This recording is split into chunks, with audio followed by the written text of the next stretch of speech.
Good morning, everyone, and welcome to Nadex Morning Analysis. It is September 9th, Thursday, September 9th. And we're going to look at some hot spots, and the markets are moving a little bit this morning. We are starting to see some volatility come back, particularly as uh, we start getting information out of Europe from their central bank, as some of the members of the U.S. central bank start talking a little bit more and giving us a glimpse in their opinion on the economy as well as where interest rates might go. So we will get into that in a second. My name is Todd Rich. I am with Nadex. With me from Keep Trading Simple, Brian Caprice. Before Brian and I jump into it, I do need to share this disclaimer that trading involves risk and may not be appropriate for everyone. That any trading decisions you make are solely your responsibility and at your own risk. And lastly, this is an educational session. Please do not construe anything Brian or I say as a buy or sell recommendation. We are doing this for your education purposes. So, how are we going to start today? And we've got a few things that we're going to run down. One, we've got gold moving around. We are going to talk a bit about gold. We're going to talk about oil. Oil is also volatile. It's the commodities where we're seeing this. And then we are going to talk a little bit about the equities because they are making some moves this morning. What do we have going on? What news are we hearing? One, now in the Wall Street Journal, this just came out, exclusive interview they had with the Fed's Bostic, who has been one of the more aggressive hawks about easing, tapering, easing, tapering, easing, tapering. Now, in the September meeting, he just came out and he said he will not recommend any tapering at this meeting. It's rather interesting. The quote from him was, and here I'm just going to read it to you. As strong as the data was in the early part of summer, he was very much leaning into advocating for an earlier start than many were expecting. However, weaker data that we're getting now with recent surges in the pandemic suggests that there may be some play in his opinion and that he still thinks it's appropriate to start tapering this year. It's not coming anytime soon. So he's leaving the door open for starting to taper sometime this year, but he's actually kicking the can down the road a little bit because the data is coming in weaker. We also had Lassard talking about out of the European Union. So there's get ready for some a volatile fall as central banks start deliberating and the data's coming in and everything was roses. Now some of it's not so pretty, although things are looking pretty rosy according to the European Bank, so that they're back to pre-pandemic levels. So Brian, yeah, let's this we've got all this stuff is coming in. Let's talk about this. It is impacting gold. Mhm. It'll impact oil because it sort of plays on that supply demand equation. And Mhm. then maybe we can take a peek at some of the equity indices, see what we got going on this morning. So I'm going to flip it over to you. Yeah, these are just excerpts from it, and I would say that nothing really has changed. I mean, he's still saying, I'm still eyeing late 2022. Harker's actually, or Harkin, I think is the one, Harper, I forget which one. I can't get the two of them. I keep Yeah, getting I know confused. their names are too similar. Yeah, Bostic wasn't the super aggressive. He says, I'm still eyeing late 2020, but he makes comments when tapering occurs, it is recommended to do it as soon as possible. So his trigger's not there. And he does mention the recent negative data he's likely pushed back the start of it. He's just one of the members too. And I do not detect any indications of excessive financial risk taking. The possibility of tapering bond purchase this year remains open. So he's still on board with doing it. Like I said, I Yeah, think it's kind of like covering pushing myself it a out little a bit. little bit further. Yeah. But this one here, when it occurs, it is recommended to do it as soon as possible. So he's waiting for something in particular. I still think it goes back to that jobs number that was, again, off by a lot, like three I times as agree. much. That's Yeah, yeah, if I everyone think if that, remembers. Yeah, just give them yeah, remember we were expecting 750,000 and it came in at 250. yeah, I think that 250. was Yeah, I think at 450. I think at 450 they would have started the taper this month, but yeah, the 250 I think was like, wait, what? But remember, now that we have no Fed backing anymore, I expect to see that jobs and then hiring number to explode this month because there's no perks anymore for unemployment rates or for unemployment. So right now I would say the news to watch out is again the guard. There's a lot going on over here from the euro. Talking about ambitious, coordinated fiscal stance remains crucial. The ECB is seeing GDP growth of 5% versus the 4.6 they had previously talked about. 2022, they're talking about 4.6 versus, again, it's kind of low. A lot of people are pointing at 2022 as the big one. Now it looks like it's actually hitting much sooner than expected. So, they made comments about, this is just this article, but talking about how the ECB sees economic activity at pre-pandemic levels by the end of this year. Okay. And then talking about inflation, because again, this is gold. Inflation rates to increase further in autumn, and then inflation rates to decline again next year. Temporary upswing in inflation mainly reflects oil. So Yeah. we know that that's the problem. And the ECB's 2001 inflation at 2.2 versus 1.9. So again, more than expected. It's overshooting a lot of the expectations out there. And again, I get it, but again, inflation in the ECB increasing further, and then next year it's going to decline. But remember what we saw earlier in the week when we started hearing about German unions that are demanding higher, basically higher pay. They're seeing the inflation rates go higher, so they're demanding higher pay. But once they have higher pay in, they're not going to take a pay cut when inflation goes back down again. So it's kind of it's a balancing act over there. And again, the inflation, the unions are extremely powerful. So pretty interesting. And then in regards to that, we have oil, and oil is setting up for a very interesting day as well. Remember, it's a Thursday, which kind of makes it a little bit kind of strange. But what I think is interesting about it is the API that came out last night. The forecast was at minus 3.8 down draw, and it came out as a minus 2.8. But when we're looking at the forecast right now, it's still listed as a minus 5.9. So 5.9 is a little bit, both are negative, but 5.9 is quite a substantial amount different than the 3.2, and it came in at 2.3. So if this one comes in, say even at 3, that's still a miss for the day. So a pretty substantial miss. And then right after that, we have Macklin speaking. So it's kind of like we got oil moving, and then we have the CAD right after that, because there could be some major movement depending on what oil does. So yeah, so let's jump into these charts. I don't know. Do we want to look at? Yeah, let's look at gold quickly, only because with the ECB talking, mm-hmm. Gold dropped almost $10 an ounce. Mm-hmm.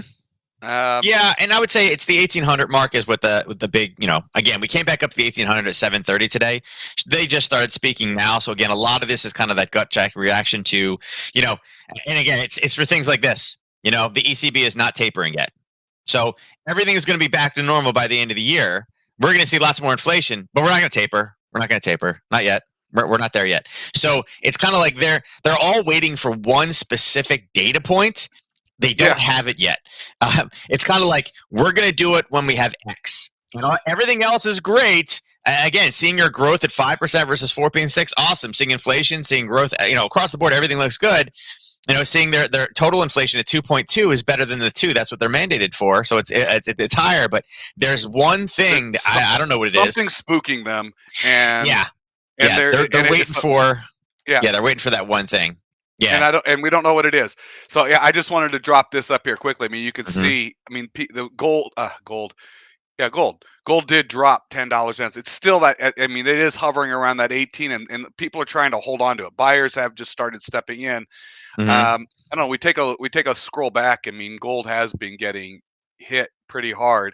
There are sellers coming in again. Lower highs all the way down. So every time that some buyers step in, sellers are continuing to come in, and you can even watch right now as I zoom in.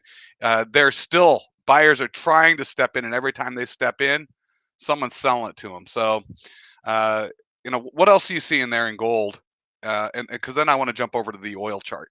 Yeah, and again, this just came out just a few seconds ago, talking about how the ECB recalibrated stimulus for the next 3 months. Now, what recalibrated means, I don't know. But what it does do is it gives us an actual timeline. They've mentioned now that by the end of the year, well, we're in September. We have October, November, December. That just happens to be 3 months. So it looks like they're saying and predicting by the end of the year, by December, we're back to where we were before the coronavirus happened.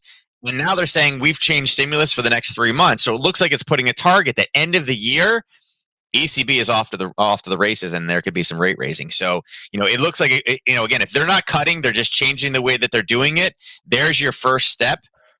But So again, they're they're still waiting for broadcasting. some figure. Yeah, Yeah. they're saying something, and the market's like, okay, what do you mean you recalibrated? What are you I buying think different what that means things? is they're going to start tapering. I think Yeah, they're it's indicating come the end of the year, they're going to start pulling back some of their economic support. Yeah, Uh, and we'll find out more in probably the next probably in the next week what that recalibration looks like, and it'll be interesting to see where they're putting kind of the additional help. And again, the ECB is a very difficult decision, but we've heard the same thing out of the UK. They're at pre-pandemic levels. In the US, we've kind of heard some rumblings of it. New Zealand has already been like, yeah, we're raising interest rates. We didn't last time because we had a communications error. And the Australia, yeah. and Canada's like, yeah, we're trying to, but remember, Canada's dealing with that election, which is kind of throwing a monkey wrench in a lot of their stuff. So, yeah, I wouldn't expect, I would expect gold today. Once the U.S. trader sees more inflation, I wouldn't be surprised if we come back up. And we're at 1792 right now. We know we have buyers supporting it right around 1786 level. If we can, I don't know if we can, but we talked about that downside target from way back when at 1772. I don't know that we can get all the way down there today with this because, again, they are acknowledging that there's going to be more inflation, but we're not ready yet. Again, that's not what the gold hawks want to hear. The gold hawks want to hear inflation is here now, but again, we're seeing higher than expected inflation. We're changing, and again, what they're doing is it's kind of like a company. Everybody's familiar with when a company comes out with earnings, and it's like, oh, we've adjusted our earnings, and the stock price goes through the roof. Well, right now, everybody's pushing their inflation. And again, the only reason gold has not gone absolutely insane is because everybody's using that T word, but they keep pushing it farther down the road. Remember, originally inflation was supposed to peak in July. Yeah, it was supposed to be July, and it wasn't July. Then it was August. Now it's at the end of the year. I don't know that they actually know when. And remember, we're seeing average hourly rates go higher and higher and higher and higher.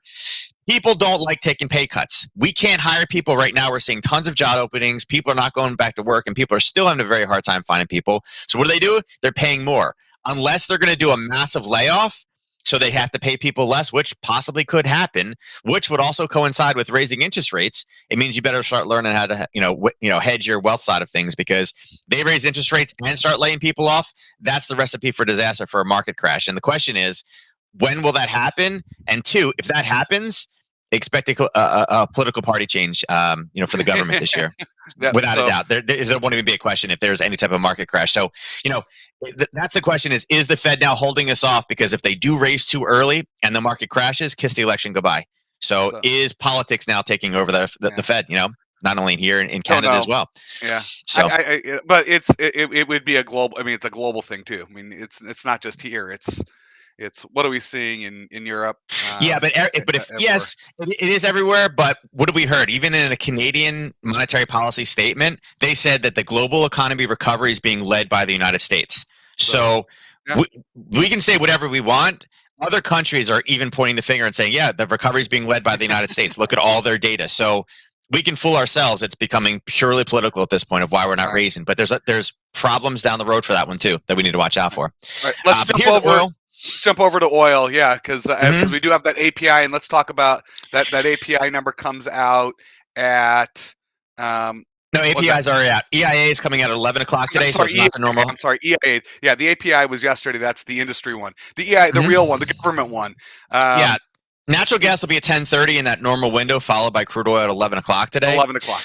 Yeah, so basically, this is a big push, very, very sudden, coming at in the 8:30 time frame. If we drop it in a little bit more, like on a 15-minute, you can see that it really took off about that 8:15 to 8:30 time frame. Actually, let me dial in a little bit more. Yeah, you can see that 8:20 it took off. So it was before any of the comments were actually made this morning, almost kind of in preparation for what they were going to say. And again, this has the market's not, the market's not deaf here. What they're deaf, yeah, right. They're saying we're not raising it yet. Everything's going to be good by the end of the year, but we're not there yet. We're not tapering. We're not doing anything yet. They're taking that as a sign of probably weakness. Like, okay, what are we missing? Absolutely, something is spooking. They're still want to do it at the end of the year. They're still telling us that it's on the table, but they've kicked the can down the road. Something is spooking the ECB. Something is spooking a couple of the folks, and we don't know what that is. And and I think that one thing, I think the boogeyman here really is the pandemic. They're just not certain. It is causing problems regionally. I wouldn't say across all the United States. I think there's pockets around the Mhm. globe. I think there's pockets. What's going on? Israel per capita is having some challenges, and they're all vaccinated. This Delta variant, I think, has really got people concerned. And now they've mentioned Mu, and we don't know anything about it. I think there's something just kind of freaking them out. And if they're a little concerned, they're not freaked out. They're just like, wait a minute. Um, that would if things are going to be challenging, you're going to see challenges to the economy. You're going to see demand come down. We're seeing oil go down with that. So Yeah. I mean, a lot. I mean, here's the thing. There's a lot more Greek letters in the alphabet. It's like every yeah, year when we go. I mean, I'm immune to it at this point.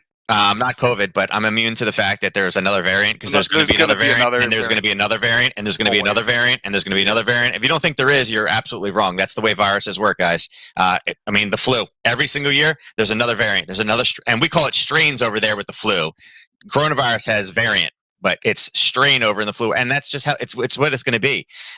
It's going to be about managing it in the future, and again, eventually, maybe it mutates into something that, again, it has a very very short, quick half life. Remember, Delta we've seen in every other country in the world lasted a month and a half to 2 months, and it basically disappeared, and it kind of moves on to other strains that weren't as contagious. So it's going to happen. It's going to be there, and eventually, people are going to be so immune to anything that is related to Delta. Yeah, they're right. You're not going to be able to use that as an excuse anymore. But we're It's watching. here, it's working, Yeah, and the big question is, 30 days from now, we'll find out what kind of impact it has because then school systems have been in for 30.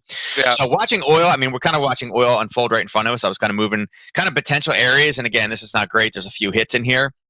It looks like the last surge that we had really ended down here at right around the 67.50 mark, and it looks like we're pushing for that. That would be a move.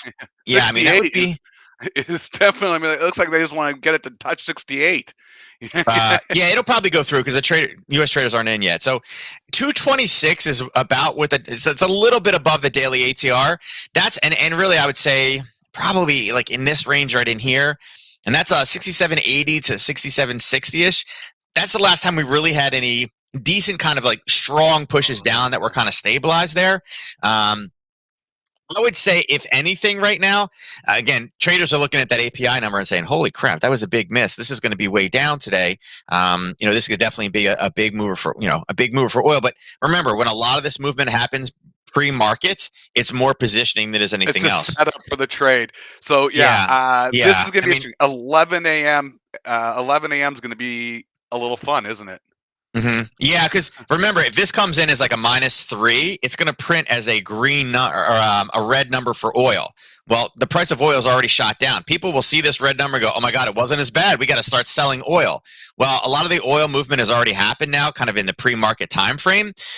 So it's actually more setting up, like if it comes down and stabilizes, it's actually more kind of set up for somewhat of a long trade, because this is a lot of movement very, very fast in the pre-market. And again, the ECB comments are there. They're kind of important, but are they earth-shatteringly different? I don't think they're that much different.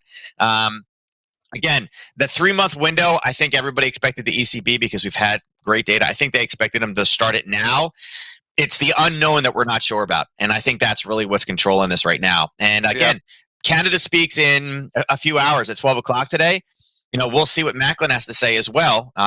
Macklin is speaking at an online press conference about the economic progress report. So, yeah, again, the Today last time is they the made any day. comments, yeah, I We mean, got remember, we got the the cat doesn't ECB move went oil the this other way morning. around. Yeah, Mm-hmm. ECB went this morning. Canada's going midday. You got the Fed folks chiming in. We've got oil inventories. Today's going to be a busy day, and you will see this in oil because it's going to give an indication on demand, and then Mm-hmm. you'll probably see it a bit in gold when as people interpret that into inflation. The equity markets, interestingly enough, and I just took a peek, they are completely flat. While oil is making a move, while gold is making a move, the equities, not Nasdaq's up 4, the the S&P's down 2, the Yeah. Dow's down 20 points. I mean, there's nothing in the equities. We're seeing it all in the commodities. That's where the volatility is. Yeah, and don't forget, I mean, we had a big move today off the pound dollar had a big move. You can see it's up 70 pips. All of that started from yesterday's monetary policy report. So again, these reports are important. Macklin speaking today is important, and don't forget tomorrow before we get in there, before we get here tomorrow morning, we have the unemployment rate for the dollar CAD or for the Canadian government. It's supposed to get down 0.2, and then we have that PPI statement. Remember, PPI is the price of the is the change in price in finished goods and services sold by producers. So what we're paying for it, this is the inflation to the public, not the materials they're getting, not their cost to produce things. This is the actual price difference of what you and I are paying for everything. And you can see if you look at their track record, they've been a little bit off. Last time it was supposed to be 0.6, they came in at 1. Prior to that, 0.6. And again, all these are big signs of inflation. This is what we're talking about, that hidden number. So again, particularly for gold, if gold has that negative day today, and again, oil is just collapsing, it's going all the way down. If gold pulls back, there could be a great buying opportunity tomorrow because, again, if the United States is leading and we start seeing more inflation for what you and I are paying, which would make sense with us getting paid more, again, you can see where this forecast seems to be. It seems to be missing to the downside. So again, big potential opportunity tomorrow before we talk. It's right before. It's literally right before we talk. So, in fact, Short duration binary contracts, guys. Short duration binary contracts. Look for those binary options. Take a look. I just sent you the link for the calendar for tomorrow as well. Brian and I will be covering that tomorrow morning. But be on the lookout. It's something you can do right before we go on, and potentially see some opportunity. We'll be talking through it as it happens. With that. If you got any questions for Nadex, please email us, customerservice@nadex.com. Any questions for Brian, you can email Brian at support@keeptradingsimple.com. A recap for today. It was a lot, but we really focused on the two things that are moving. Oil is getting hammered. Gold selling off, buyers occasionally stepping in. But what's this all from? It's the European Central Bank talking. It's members of the Federal Reserve here in the U.S. It's getting prepared for what we might hear later today from Canada, and it seems to be that tapering is definitely on the menu. Definitely going to be tapering. It's just not now. Maybe later this year. And clearly, there's just some concerns at the moment before they want to start disrupting things in the economy too soon. Brian, you got anything else you wanted to throw in there before we sign off this morning? No, not today. But like I said, watch that news release tomorrow morning. PPI is a big one, particularly because inflation is such a hot button. So yeah, great call. And you look at that. Gold would probably be a good thing to be paying attention to at that moment. Don't forget, guys. You know what? One last thing, guys. Natural gas. Go look at that chart right now.